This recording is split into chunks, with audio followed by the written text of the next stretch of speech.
Dennis's hand, and Dennis just stared straight through him, stood on his foot, and just went on to play, gave everything when he was playing. But there was never any animosity after it. You know, he went in for really hard tackles and, you know, good 50-50 balls, but there was never anything, you know, nasty about it all. It was just pure will to win for his team. You know, and just these bagpipes, just listen to him. He was just a hero to Scotland, but I know throughout the United Kingdom, everybody loved him. And I think that was reflected recently, you know, with all the grounds giving a minute's applause to him. You know, bar none, everybody stood and clapped and applauded him. He was just, you know, these players come along once in a lifetime, and luckily it was in our lifetime. We were lucky enough to see him. You say, you know, he's come along once in a lifetime, but it wasn't just him. You know, it was the Holy Trinity as well, wasn't it? George Best and Bobby Charlton and him. I mean, what a trio for one team to have at one time. Exactly. I mean, the statue outside Old Trafford, you know, is very fitting to them. And yeah, you don't get.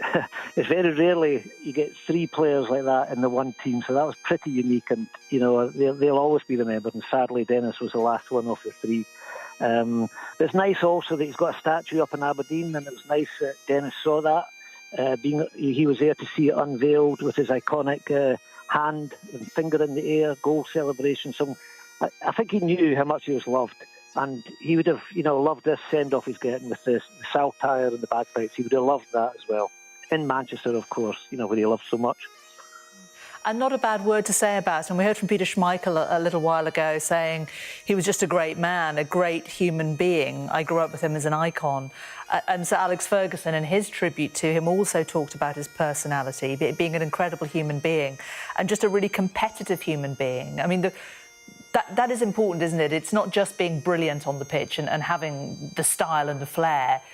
It's also being a decent human being along with it. Yeah, I think it was a will to win. And there was a game when Scotland were beating England, a famous game that we still go on about in 1967 when we beat the world champions.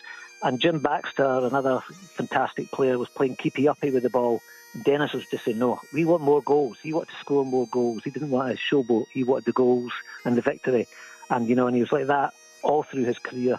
I think one of the great things was, near the end of his career, he got to experience the World Cup. He played one game in Germany, and at least he got that, you know, as well, because he deserved to be, you know, his skills deserve to be shown on a world platform of the World Cup, and I'm glad he got that moment.